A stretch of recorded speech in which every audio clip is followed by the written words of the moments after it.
Action. All right, so after reading this, I have to say, for the first time DC reader, this is a pretty solid book.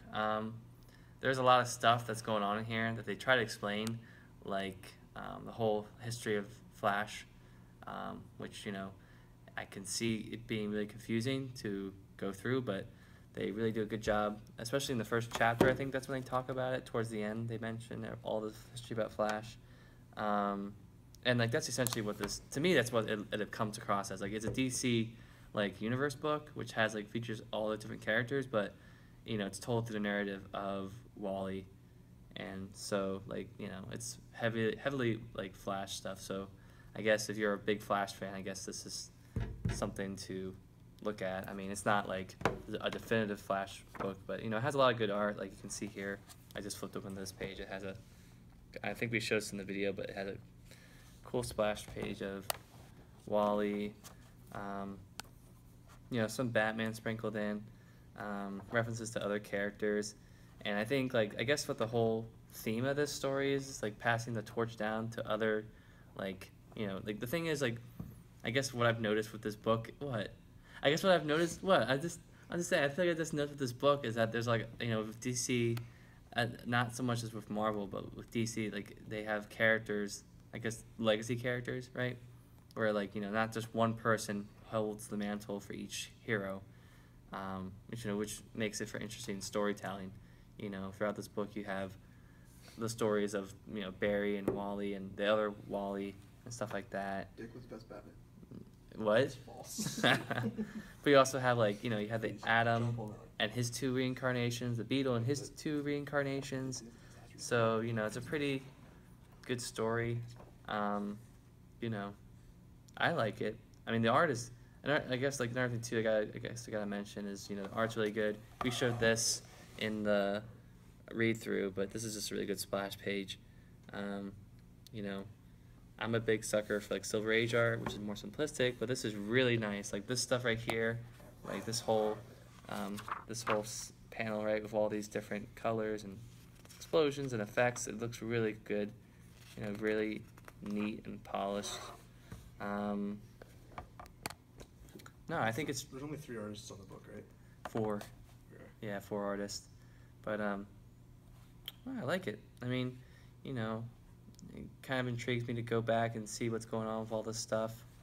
Yeah, all 4 of the artists are known for working with Jeff Johns in the past on different things. Yeah, it seems like there's not really much like you can tell if it seems like there's a lot of cohesion going on, like the storytelling and the art in these books. It doesn't seem like it's very jumpy or hard to understand at all.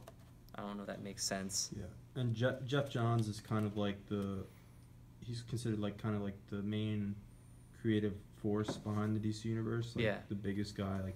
He has a Green Lantern run, a Flash run, 2 Flash runs, one with Wally and one with Barry. Mm-hmm. He has a Hawkman run, is the JSA, which is in this book, Yeah. Legion of Superheroes, Aquaman. He's done pretty much everything. Would you say Justice So League? Yeah, Justice He would did his Superman too. So would his comparison be Brian Michael Bendis or Yes. Yeah. kind of? I don't know. I guess it seems. I think Jeff Johns probably does more than BN does, No, right? they're No. probably about same? similar. Okay. And Johns did a short Avengers run and a Vision miniseries for Mhm. Marvel. Yeah. Yeah. No, but it's good though. And I think no, I just think it's a really good book. You could tell though that this just skims over a lot of things. So I think the DC Rebirth other issues and stuff, the other series that comes out with alongside this whole event thing, probably provides a lot more detail and explanation for what's going on in here. So after reading this, what books from the new 50, not from Rebirth, would you want to be interested in looking in deeper after reading this? Yeah, what characters do you want to know more about or see their stories? Well, the whole Flash thing kind of interests me. It just seems so convoluted that I kind of would want to go back and try to Wally's understand in it. Titans, Yeah. Okay. and then Barry's still in just the Flash book. Okay. Well, I would read those probably. I don't know. I like I said before, of all the DC heroes, I probably would pick up a Batman book first because Batman's just solid stuff. Yeah, I like his character too. It's just really hard to like consider any other characters when you read this because it's like it just seems like it's a Flash book. You know what I'm saying? Like it's told through the narrative of Flash, and Well, it's it's like bringing Wally West back because Yeah. he was lost for 5 years because they didn't put him in the New 52. yeah, it's like this is their way to explain that. And I think that's like reading through them like this is it's kind of clever how they use Flash to explain a lot of the stuff that happens with like time differences stuff like that. It just seems like Marvel doesn't really have a character who can do all that stuff and can help rewrite a story as well as the Flash can, which makes something like this flow a lot nicer and doesn't seem so jerky and forced and annoying. But Were you intrigued by like kind of the overall plot in the background with like Batman finding the button and Wally trying to figure out what happened to him and Barry and all that stuff? yeah, I've always been interested in like time. It's kind of like time travel, right?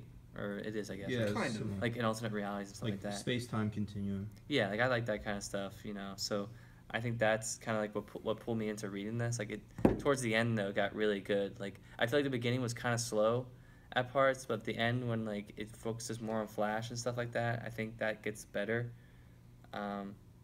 But For having No. to tell the entire history of the Flash in like 5 panels, I think they did That's- a pretty good job. that's what I'm saying. Like you have to get like 5 pages to explain it all. It's like, I think it's still a little bit wonky, but like I think it's something like you can only do so much. I mean, like how comic books are. Like it's it can get hard to explain the whole history of a character. But So what would you say about kind of the overall like length and pacing of this thing? well, like like I said earlier, like I read a lot of Silver Age stuff, so like this is like I can read a lot faster because there's not as much text, not as much narration. I don't think. Well, maybe there is a little bit of narration because Wally's like narrating the whole book, so that's kind of maybe slows it down a little bit. But it's also good to like, hear him talk through his stuff.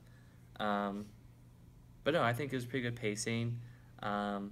I really like the moments where like they just let the art speak for itself. Like I've always liked that in comic books, like where like you don't need to have any words, just show like the events passing. So there's a few moments like that where you get those kind of things. Like I said, like we showed in the read through, a lot of splash pages, which makes it nice to read. In terms of me, like I'm a fuckhead who doesn't know how to read comics sometimes. There was no like points where I was confused of which bubble to go to, like with speeches and stuff like that. So This was an 80-page one-shot they released, and the initial price was $2.99. So, And you actually own this, don't you? It's in a bag and a board so back in my house. knowing that you spent $2.99 on this, Mm-hmm. do you think that's as a fair price for this? 80 pages for $2.99. Compared to Marvel stuff, yeah. Because Marvel charges up the ass $5 for matte Civil War 2 covers, and Was every issue of Civil War 2 like $5?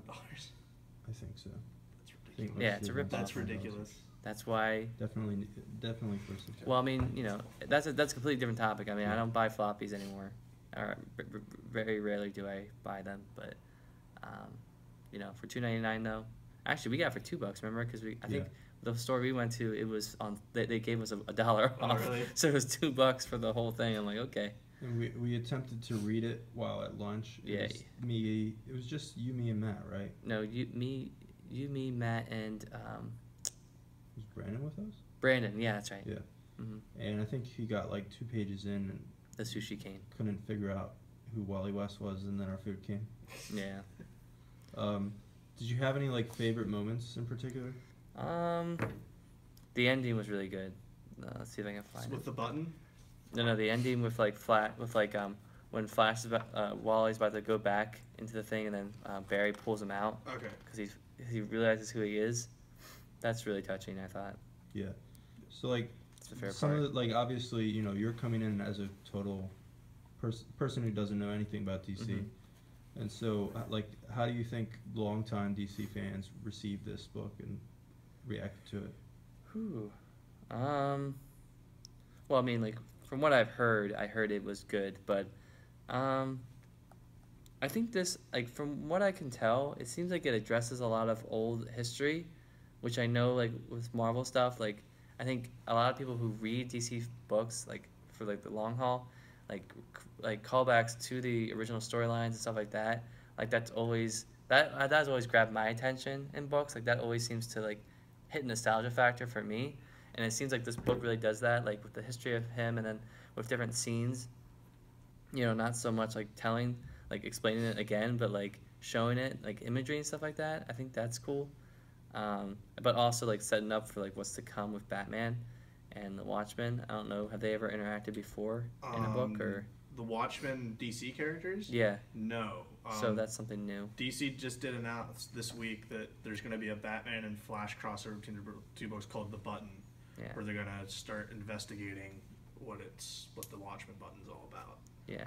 So I think that's cool. Like there's some stuff new, and also, I guess in our comment on the art, from what I've have seen as art for these characters, I'm assuming that they're pretty faithful to the original designs.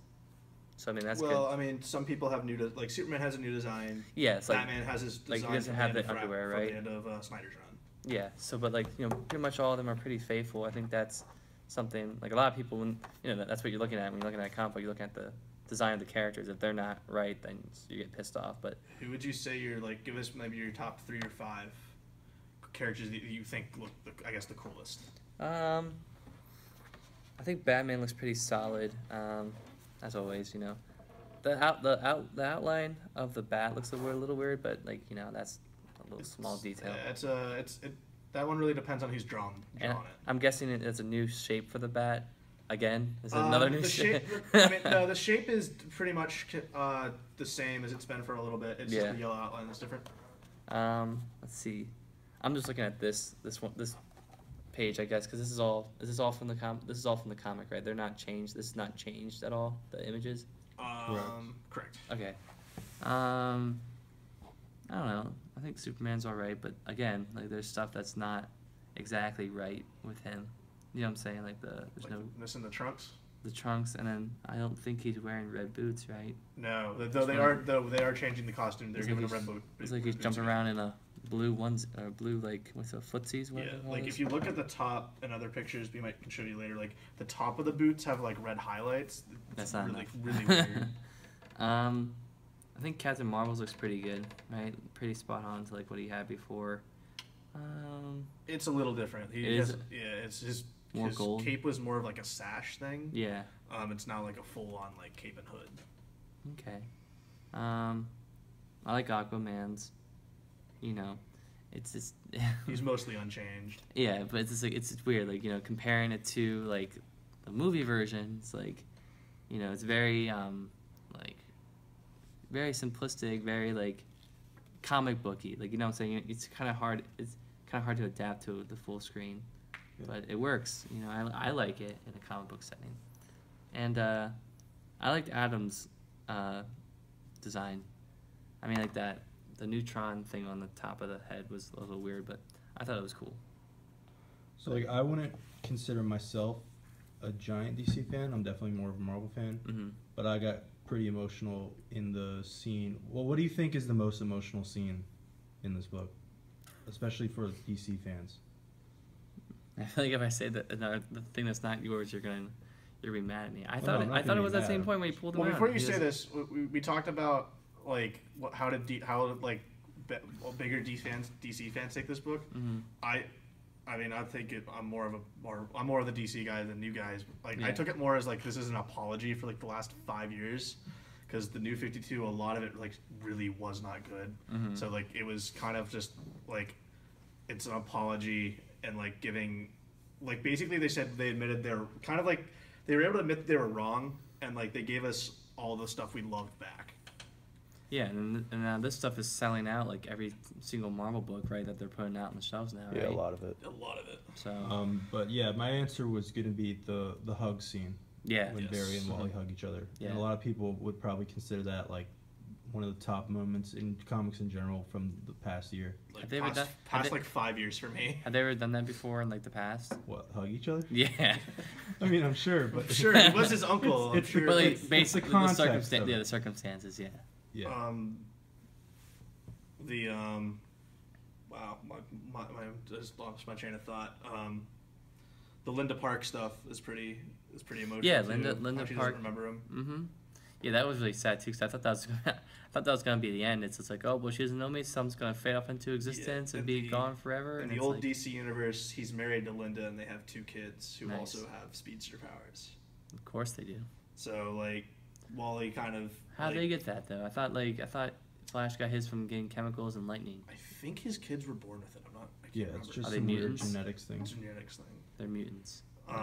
They just have. I think they have like every speedster has an ability to tap into Speed Force. So I think they had a connection to it. Okay. But like, yeah, Wally's whole kind of life has been ripped out. So I think he's kind of dealing with that in Titans. But I haven't read that book yet. All right, wrapping up. Any final thoughts, conclusions, Dan?